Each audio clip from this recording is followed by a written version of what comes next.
और बजट पेश हो चुका है। 53,50,000 करोड़ का ये बजट है जिसे पेश किया जा चुका है और अब तक का ये केंद्र सरकार का सबसे बड़ा बजट माना जा रहा है। लेकिन इस बजट में जनता के लिए है क्या, आम जनता के लिए क्या है, मिडिल क्लास के लिए क्या है, अपर क्लास के लिए क्या है, टूरिज्म के लिए, हेल्थ केयर के लिए, तमाम डिपार्टमेंट्स हैं, इसे अब समझा जाएगा। लेकिन इस बीच बड़ी खबर, ये बड़ी खबर आ रही है। निर्मला सीतारमण ने 53.50 लाख करोड़ का बजट पेश कर दिया है। देखिए, पिछले 3 बार की अगर बजट की बात करें तो हर बार ये जो आंकड़ा है वो बढ़ रहा है, यानी कि राशि बढ़ाई जा रही है। नए हाई स्पीड रेल कॉरिडोर का भी ऐलान किया गया है। बिल्कुल, और इनकम टैक्स स्लैब में कोई बदलाव नहीं किया गया है, हालांकि इसकी उम्मीद भी नहीं थी। पिछले साल ही स्लैब में बड़ा बदलाव किया गया है और किसी तरह की उम्मीद इनकम टैक्स स्लैब से नहीं की जा रही थी, वो देखने को भी मिला इस बजट में। और निर्मला सीतारमण ने अपना ये 9वीं बार बजट पेश किया है, इसके साथ एक रिकॉर्ड भी उन्होंने कायम कर दिया है। तो जैसा कि पहले भी हम बता रहे थे कि 7 नए हाई स्पीड रेल कॉरिडोर का ऐलान किया, 3 एम्स का ऐलान किया, इनकम टैक्स स्लैब में कोई बदलाव नहीं होगा जैसा कि माना भी जा रहा था। क्योंकि अगर पिछले बार की बजट की बात करें तो पिछले बार की बजट में इनकम टैक्स स्लैब में बदलाव करके एक बड़ी राहत जरूर दी थी। तो वित्त मंत्री निर्मला सीतारमण ने बजट 2026 में बड़ी खुशखबरी दी है। एक तो ये समझ लीजिए कि आपकी विदेश यात्राएं जो रहेंगी वो सस्ती हो जाने वाली हैं और टैक्स, जो पढ़ाई को लेकर टैक्स आप भरते थे किसी भी तरीके का, उस पर आपको राहत मिलती हुई दिखाई देगी। और सिर्फ यही एरियाज नहीं है, इसके अलावा और भी कई ऐसे तमाम पहलू हैं जिन्हें हम छुएंगे। बिल्कुल, और अगर इस बजट को संपूर्ण तरीके से समझने की कोशिश की जाए कि बजट में फोकस किन सेक्टर्स के ऊपर है, तो एग्रीकल्चरल प्रोडक्टिविटी के ऊपर अच्छा खासा इसमें फोकस किया गया है। किसानों की आय को बढ़ाने पर एक बार फिर से इसमें फोकस किया गया है, प्रोडक्टिविटी पर इसमें फोकस किया गया है, साथ ही साथ इंडस्ट्रियल ग्रोथ का इसमें जिक्र किया गया है, इंडस्ट्रीज को राहत देने के लिए। और क्योंकि एमएसएमई सेक्टर जो है वो भारतीय अर्थव्यवस्था की एक तरह से रीढ़ की हड्डी माना जाता है और एक तरह से इंजन भी उसे कह सकते हैं। और एमएसएमई सेक्टर के लिए 10,000 करोड़ रुपए का प्रावधान किया गया और बहुत सारे ऐसे उसके जो नॉर्म्स हैं, जो रूल्स हैं, उनमें राहत देने की बात भी सरकार ने अपने इस बजट में दोहराई है। जब हम एमएसएमई सेक्टर की बात करते हैं तो 10,000 करोड़ का अलॉटमेंट किया गया है। लेकिन अगर फाइनेंशियल ईयर 2027 की बात करें तो कैपेक्स बढ़ाकर 12.2 लाख करोड़ कर दिया है, जिसका मतलब यह है कि जो बिजनेस पर्सन है वो सब लोग प्रॉपर्टीज खरीद पाएंगे, एसेट्स खरीद पाएंगे बिजनेस से जुड़े हुए, जिससे कि व्यवसाय के लिए आसानी हो गई। एक और बड़ी अपडेट आ रही है, बजट के बाद शेयर बाजार में भारी गिरावट दर्ज की गई है। बड़ी खबर ये, सेंसेक्स में 2000 अंकों की गिरावट दर्ज की गई है, जिसका मतलब यह हुआ कि ट्रेड करने वाले जो तमाम लोग थे उन्हें कहीं ना कहीं निराशा हाथ लगी है और जो वो इस बजट से एक्सपेक्ट कर रहे थे वो इस बजट में उन्हें नहीं दिखाई दिया। बिल्कुल, और मार्केट और जो कॉर्पोरेट एक्सपर्ट्स हैं उनका भी ये मानना था कि इस बजट में बहुत ज्यादा कुछ खास घोषणाएं की जाएंगी, बड़ी बड़ी घोषणाएं की जाएंगी, ऐसी उम्मीद नहीं थी। लेकिन इसके संकेत 2-3 दिन से ही मिल रहे थे और आज बजट भाषण शुरू होने से पहले ही जो सोने और चांदी में बड़ी गिरावट हमने देखी, उसके बाद इस बजट को किस तरह से बाजार देख रहा है ये इस खबर के साथ साफ होता है कि सेंसेक्स में 2000 अंकों की गिरावट और निफ्टी में 700 अंकों की गिरावट आई है और बाजार में लोगों को निराशा हाथ लगी है। उन लोगों को जो इन्वेस्टमेंट के बारे में सोच रहे थे, जो इस सेक्टर से जुड़े हुए लोग हैं, जिनका डायरेक्ट सेंसेक्स और निफ्टी से लेना देना है। हालांकि अगर मिडिल क्लास की बात की जाए अंकिता, तो मिडिल क्लास का इस चीज से कोई लेना देना नहीं है। उनको नहीं पड़ी कि सेंसेक्स क्या है, निफ्टी क्या है। जो मिडिल क्लास है उसे यह था कि हमारे लिए क्या सस्ता हुआ, क्या महीने के एंड तक हमारे अकाउंट में कुछ पैसा बच पाएगा या नहीं, ये जानना और समझना अब ज्यादा जरूरी है। लेकिन बाजार में जो लोग डायरेक्ट इन्वेस्ट करते हैं, जो निवेश करते हैं, जो बड़े बड़े कॉर्पोरेट सेक्टर्स हैं, उन्हें झटका लगा है। हालांकि सेंसेक्स जो निफ्टी की हम बात कर रहे हैं तो एक बहुत इंपॉर्टेंट पॉइंट ये भी है कि जो लोग ट्रेडिंग करते हैं और ट्रेडिंग से साइड इनकम जनरेट होती है, यानी कि ऑप्शनल ट्रेडिंग करते हैं, उस पर निर्मला सीतारमण ने टैक्स बढ़ा दिया है और उसका भी रिफ्लेक्शन ये सेंसेक्स में और निफ्टी में जो गिरावट हुई है आप देख सकते हैं। बिल्कुल, और मैं मिडिल क्लास तक फोकस रहूंगी क्योंकि डायरेक्ट कैश बेनिफिट की बात की जा रही थी। पॉलिसियों का तो जिक्र होता ही है, लेकिन जो डायरेक्ट कैश बेनिफिट्स हैं वो मिडिल क्लास को मिलने चाहिए, ये मिडिल क्लास मानता है जब हर बार बजट आने वाला होता है। लेकिन किसी तरह के डायरेक्ट कैश बेनिफिट या टैक्स स्लैब्स में कोई बड़ा बदलाव नहीं किया गया है, तो मिडिल क्लास को एक तरह से निराशा ही हाथ लगी है। कंजम्पशन बढ़ाने वाला कोई स्ट्रॉन्ग सिग्नल इस बजट में देखने को नहीं मिला है। और हमारे साथ खास मेहमान भी इस वक्त जुड़ चुके हैं। पवन चौधरी जी हैं, हेल्थ सेक्टर से ताल्लुक रखते हैं और फाइनेंशियल एक्सपर्ट के तौर पर इस वक्त हमारे साथ जुड़े हुए हैं।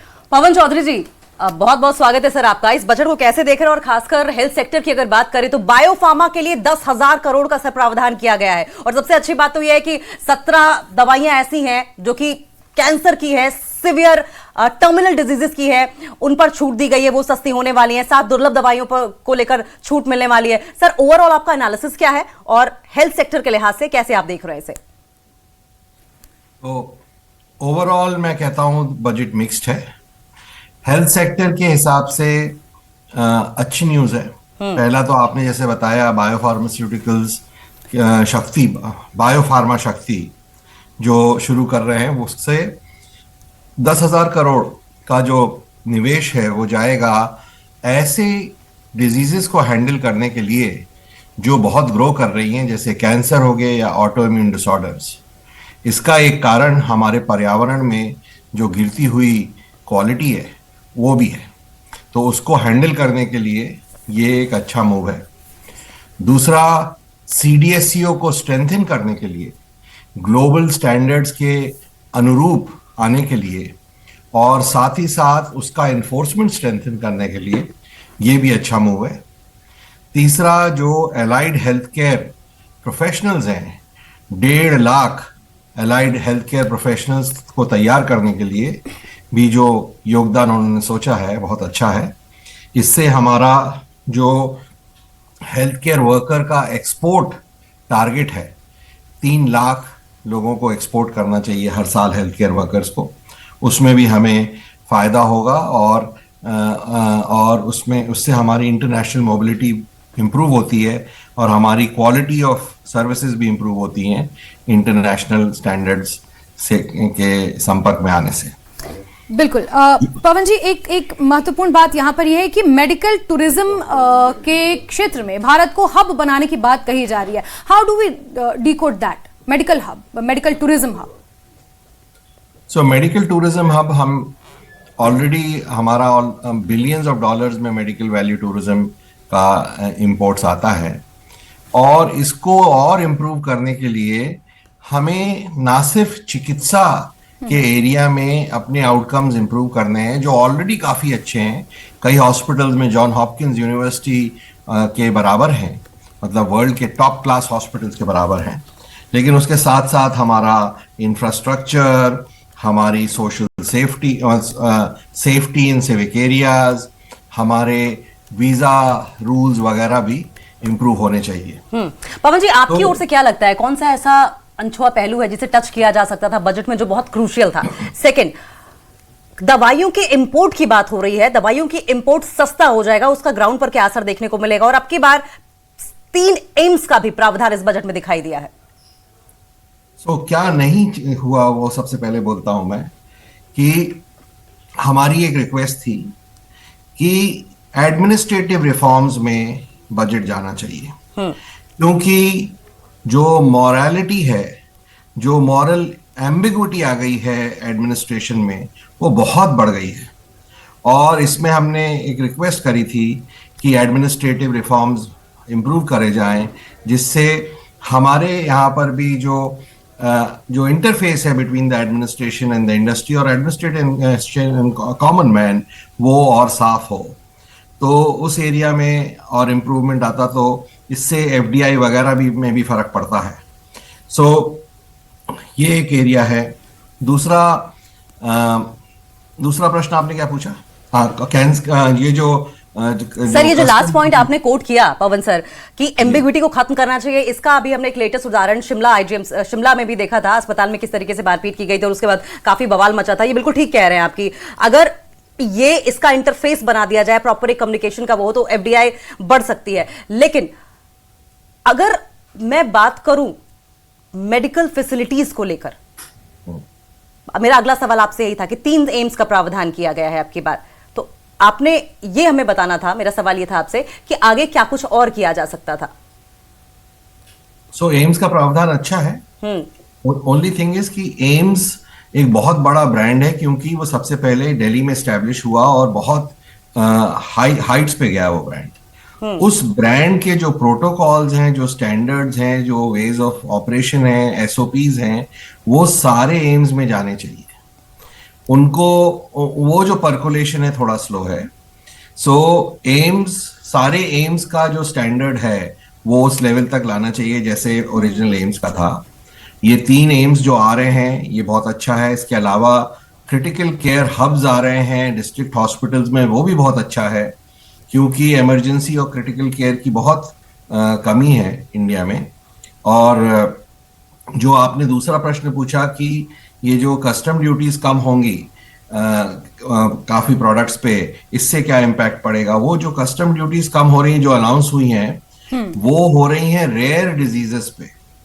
और रेयर डिजीजेस की जो कॉस्ट है कस्टम जो ड्रग की, वो इतनी हाई है कि एक प्रोडक्ट एक मरीज के लिए 20-20, 25-25, 50-50 लाख रुपए का पड़ता है एक साल की डोज। तो उस पे कस्टम ड्यूटीज कम होना बहुत सही है, क्योंकि कुछ ही लोग उस चीज से सफर करते हैं, लेकिन उनकी पूरा घर परिवार नष्ट हो जाता है जब उनको वो डिजीज। सर, आप अपनी बात को आगे बढ़ाएं इसी पर। जैसा कि आपने कहा कि पूरा परिवार, घर परिवार नष्ट हो जाता है, जब प्रधानमंत्री नरेंद्र मोदी बजट रिफॉर्म की बात करते हैं, रिफॉर्म एक्सप्रेस की बात करते हैं, तो एक पल के लिए ऐसा लगा था कि शायद इंश्योरेंस को बढ़ावा दिया जाएगा, क्योंकि इंडिया में आमतौर पर एक मानसिकता, एक सेंटिमेंट देखा जाता है कि लोग इंश्योरेंस पे बहुत ध्यान नहीं देते हैं। ना उनके पास हेल्थ इंश्योरेंस है, ना गाड़ी का बहुत ज्यादा इंश्योरेंस मजबूरी में कराया जाता है, ना घर का बहुत इंश्योरेंस है।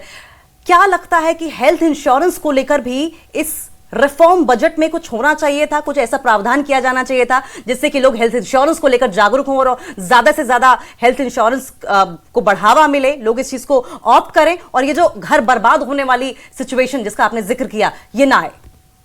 बहुत अच्छा आपने पॉइंट बोला है। ये पॉइंट हमने बहुत स्ट्रांगली बोला था, ये भी मैं दूसरे पॉइंट इस पे आने वाला था कि ये भी हम अभी तक बजट में समझ में नहीं आया है कि ये वाली हमारी रिक्वेस्ट कंसिडर हुई है कि नहीं। क्योंकि इंश्योरेंस की इजाद कहाँ हुई? इंश्योरेंस की इजाद हुई युद्ध भूमि पे, जब 2000 साल पहले, 5000 साल पहले जब लोग मरते थे युद्ध में, तो उनकी बॉडीज भी कैरी बैक नहीं होती थी। तो सारे सोल्जर्स ने सोचा हम एक छोटा छोटा अमाउंट डालेंगे जिससे हम कम से कम इनकी बॉडीज वापस ले जाएंगे और उनको अच्छा क्रियाक्रम करवा देंगे। क्योंकि छोटा छोटा अमाउंट डालना होता था और रिस्क कुछ ही लोगों पे आती थी, यहां से इंश्योरेंस की शुरुआत हुई। ऐसी इंश्योरेंस हमारे मोर देन 50% लोग आज डिजर्व करते हैं, लेकिन उनके पास नहीं है। जब तक ये नहीं आएगी तब तक वो डिमांड ही नहीं आएगी और वो केयर नहीं आएगी। बिल्कुल पवन सर, एक चीज मैं आपको यहाँ पर जोड़ना चाहूंगी, आपसे पूछना चाहूंगी। हेल्थ इंश्योरेंस का जिक्र हो रहा है, लेकिन ऐसे में सरकार द्वारा बहुत सारी योजनाएं चलाई जा रही हैं जिनका जिक्र बहुत साल पहले किया जा चुका है, जैसे कि आयुष्मान भारत योजना है। क्या इस तरह की योजनाओं में रिफॉर्म की जरूरत इस वक्त नहीं है? क्योंकि बहुत सारे ऐसे केसेस सामने आए हैं, जैसा कि मेरे सहयोगी ने भी कहा, कि पूरे के पूरे परिवार बिखरने की स्थिति आ जाती है क्योंकि वो योजनाएं ढंग से ग्राउंड लेवल पर इंप्लीमेंट ही नहीं हुई है। बहुत सारे हॉस्पिटल्स उन्हें उस तरीके से, उस एग्रेसिव तरीके से इंप्लीमेंट ही नहीं कर पाए हैं जिस एग्रेसिव तरीके से छत्तीसगढ़ से इस योजना की शुरुआत की गई थी। क्योंकि सरकार की तरफ से पैसा आने में बहुत देर लग जाती है, इसलिए बहुत सारे ऐसे हॉस्पिटल्स हैं जो कहीं ना कहीं आनाकानी करते हैं। ये एक एक्सपीरियंस है। नहीं, बिल्कुल आपने सही पॉइंट बोला है। यहां पर भी वही आता है कि स्कीम अच्छी थी लेकिन इंप्लीमेंटेशन में खोट आ गया। इसीलिए हमने बोला कि मॉरल एम्बिग्विटी बहुत बढ़ गई है। अब हमें मॉरल एम्बिग्विटी को साफ करने के लिए अपने सिस्टम को साफ करना पड़ेगा, एडमिनिस्ट्रेटिव सिस्टम को साफ करना पड़ेगा। दूसरी साइड भी, हॉस्पिटल्स की साइड भी इश्यूज है, हॉस्पिटल्स में भी फ्रॉड है लेकिन अगर आप ओवरऑल देखें कि देखिए इंश्योरेंस से किस तरह से इजाफा होता है। जब last to last year 70+ years तक की जो भी लोग हैं उनको 5 लाख रुपए का इंश्योरेंस दिया गया without irrespective of their income. उसके बाद इतनी ग्रोथ आई है इस सेक्टर में, इतनी सारी कंपनीज जो जेरियाट्रिक एल्डर केयर की तरफ देखती थी वो चलने लगी, पहले लड़खड़ा रही थी।